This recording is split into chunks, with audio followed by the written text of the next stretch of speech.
नमस्कार दोस्तों, स्वागत है आप सभी का किसान बुलेटिन में और मैं हूं आपके साथ पारुल यादव। चलिए नजर डालते हैं किसान बुलेटिन में बड़ी सुर्खियों पर। 10वीं पास किसान ने कबाड़ से किया कमाल, बेहद कम पैसों में बना दिया बेहतरीन ट्रैक्टर। उत्तर प्रदेश सरकार ने पराली निपटान के लिए बनाया खास प्लान। 17 लाख किसानों को दिए जाएंगे बायो डिकम्पोजर। जंगली सब्जी ने महाराष्ट्र के किसान को बनाया लखपति, 3 महीने में कमाए 9 लाख रुपए। अक्सर खेती में नए प्रयोग करने वाले किसानों की चर्चा बनी रहती है। ऐसे ही एक किसान है बिहार के सीवान जिले के रहने वाले विनोद कुमार प्रसाद, जिन्होंने अपनी जरूरत के लिए एक ऐसा अनोखा आविष्कार किया है जिसका लाभ अब उन्हें मिल रहा है। बता दें कि किसान विनोद ने कबाड़ में पड़े सामान से एक ऐसा ट्रैक्टर तैयार कर लिया है जिसकी अब हर कोई तारीफ कर रहा है।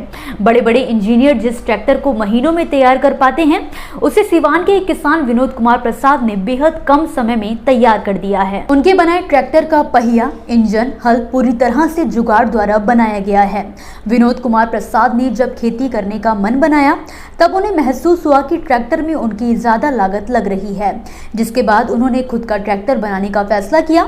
इसके लिए उन्होंने कबाड़ की दुकान से सारा सामान खरीदा और खुद से ट्रैक्टर तैयार कर डाला। खुद के साथ ही वो इस ट्रैक्टर से दूसरों के खेतों में भी खेती करके पैसा कमा रहे हैं। विनोद के मुताबिक इस ट्रैक्टर को तैयार करने में उनके 2 से 2.5 लाख रुपए खर्च हुए। खास बात यह है कि विनोद कुमार प्रसाद ने मात्र 10वीं तक की पढ़ाई की है, लेकिन उनका दिमाग किसी इंजीनियर से कम नहीं है। उत्तर प्रदेश के मुख्यमंत्री योगी आदित्यनाथ ने हाल ही में एक बड़ा फैसला लेते हुए ये ऐलान किया है कि वो धान की पराली को बायो कंपोस्ट में बदलने के लिए 17 लाख किसानों को बायो डिकम्पोजर उपलब्ध करवाएगी। इन सबके बीच किसानों को जागरूक करने के लिए खास अभियान भी जारी रहेंगे। जानकारी के लिए आपको बता दें कि सरकार ने उत्तर प्रदेश राज्य जैव ऊर्जा नीति 2022 का जो ड्राफ्ट तैयार किया था, उसके अनुसार वो कृषि अपशिष्ट आधारित बायो सीएनजी, सीबीजी इकाइयों को कई तरह की प्रोत्साहन देगी। दरअसल मुख्यमंत्री पहले ही घोषणा कर चुके हैं कि वो इस तरह की इकाइयां हर जिले में लगाएंगे। वहीं इस तरह का एक प्लांट करीब 160 करोड़ रुपए की लागत से इंडियन ऑयल गोरखपुर के दक्षिणांचल स्थित धुरियापार में भी लगाया जा रहा है। उम्मीद है कि यह प्लांट मार्च 2023 तक चालू हो जाएगा। इसमें फसल गेहूं की धान की पराली के साथ धान की भूसी, गन्ने की पत्तियां और गोबर का उपयोग होगा। हर चीज का एक तय रेट होगा। प्लांट के अलावा वहां तक कच्चे माल को पहुंचाने में रोजगार मिलेंगे। इसके अलावा एकत्रीकरण, लोडिंग, अनलोडिंग एवं ट्रांसपोर्टेशन के क्षेत्र में स्थानीय स्तर पर बड़े पैमाने पर रोजगार उपलब्ध होंगे। सीएनजी एवं सीबीजी के उत्पादन के बाद जो कंपोस्ट खाद उपलब्ध होगी वो किसानों को सस्ते दामों पर उपलब्ध करवाई जाएगी। पहाड़ों पर उगाई जाने वाली खास सब्जी कटुला यानी कि ककोड़ा की मांग देश के कई राज्यों में है, लेकिन किसानों के बीच जागरूकता के अभाव में ज्यादा किसान इसकी खेती नहीं करते हैं। मगर इस बीच महाराष्ट्र के भोकर तहसील के हल्दा गांव के रहने वाले एक किसान आनंद बोइनवाड ने इसकी खेती करके बढ़िया मुनाफा कमाया है। आपको बता दें कि कटुला एक जंगली सब्जी है। ये पत्थर जैसी दिखाई देती है और साथ ही इसमें कई बीमारियों के खिलाफ लड़ने की प्रतिरोधी क्षमता भी मौजूद है।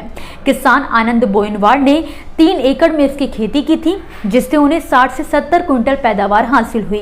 खास बात यह है कि उन्होंने इस उपज से करीब 9 लाख रुपए तक का मुनाफा कमाया है। आनंद का कहना है कि तेलंगाना और हैदराबाद में लोगों के बीच इस सब्जी की काफी डिमांड बनी हुई है। लोग इसे 150 से 200 रुपए प्रति किलो के हिसाब से खरीदते हैं, जबकि प्रति क्विंटल 15,000 रुपए तक में इसकी बिक्री होती है। कटुला की खेती के लिए जैविक खाद का इस्तेमाल बहुत जरूरी है। इसके अलावा दोबारा इसकी फसल लगाने के लिए कोई अन्य खर्चा नहीं करना होगा।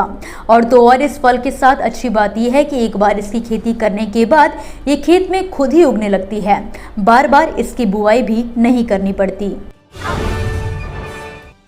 तो दोस्तों, ये थी वो खबरें जिन्हें हमने आप तक विस्तार से पहुंचाया, लेकिन अब हम बात करेंगे कुछ ऐसी खबरों की जिनके बारे में भी आपके पास जानकारी होना जरूरी है। तो चलिए फटाफट से एक नजर डालते हैं खेती किसानी और कृषि क्षेत्र से जुड़ी आज की छोटी बड़ी अपडेट्स पर। उत्तर प्रदेश में योगी सरकार ने डेयरी किसानों एवं इनके सहकारी संघों को मजबूती देने के मकसद से राज्य के 6 डेयरी संयंत्रों को लीज पर देने का फैसला किया है। योगी कैबिनेट ने गोरखपुर, कानपुर, नोएडा, प्रयागराज, आजमगढ़ और मुरादाबाद के डेयरी प्लांट को लीज पर देने के प्रस्ताव को अपनी मंजूरी दे दी है। इन प्लांट को 10 वर्षों के लिए लीज पर दिया जाएगा। सरकार ने इथेनॉल का रेट फिर से बढ़ा दिया है। आपको बता दें कि पिछले 15 दिनों में इसका 2 बार रेट बढ़ाया गया है। इससे डिस्टिलरीज को पहले से अधिक कीमतें मिलेंगी। डिस्टिलरी से इथेनॉल तेल की मार्केटिंग कंपनियां खरीदती हैं और उसे पेट्रोल में मिलाती हैं। सरकार ने अनाजों या डिस्टिलरीज में इथेनॉल उत्पादन का टारगेट 12% तय किया है। सरकार इस दिशा में तेजी से कदम बढ़ा रही है। पूर्वी महाराष्ट्र के विदर्भ क्षेत्र में एक परेशान करने वाला आंकड़ा हाल ही में सामने आया है। यवतमाल जिले में 1 जून से प्रतिदिन लगभग 1 किसान आत्महत्या कर रहा है। सामाजिक कार्यकर्ताओं ने ये जानकारी बुधवार को दी है। उन्होंने कहा कि यवतमाल में 1 जून से लेकर अब तक 82 किसानों ने हताश होकर ये कदम उठाया है। हरियाणा में बीजेपी जेजेपी की गठबंधन सरकार के खिलाफ किसानों का गुस्सा बढ़ता जा रहा है। बाढ़ से हुए फसलों के नुकसान के मुआवजे को लेकर अंबाला में किसानों ने धरने का ऐलान कर दिया है। और इतना ही नहीं, किसानों ने बीजेपी जेजेपी नेताओं की गांव में एंट्री बैन करने का भी ऐलान कर दिया है। हरियाणा के भिवानी जिले में ऑल इंडिया किसान खेत मजदूर संगठन जिला कमेटी भिवानी ने अपनी मांगों को लेकर एक ज्ञापन एसडीएम के माध्यम से मुख्यमंत्री के नाम पर सौंपा है, जिसमें जिला सचिव एडवोकेट बस्तीराम ने बताया है कि साल 2022 की फसल खराबी का मुआवजा बीमा कंपनी ने अभी तक किसानों के खातों में नहीं डाला है, जिसकी वजह से किसानों को आर्थिक नुकसान उठाना पड़ रहा है। इसी के साथ आज के किसान बुलेटिन की बड़ी खबरों में फिलहाल के लिए बस इतना ही। आप मुझे दीजिए इजाजत और देखते रहिए ग्रीन टीवी। नमस्कार। देखिए ग्रीन टीवी यूट्यूब पर भी, बस सब्सक्राइब करें और बेल आइकन दबाएं।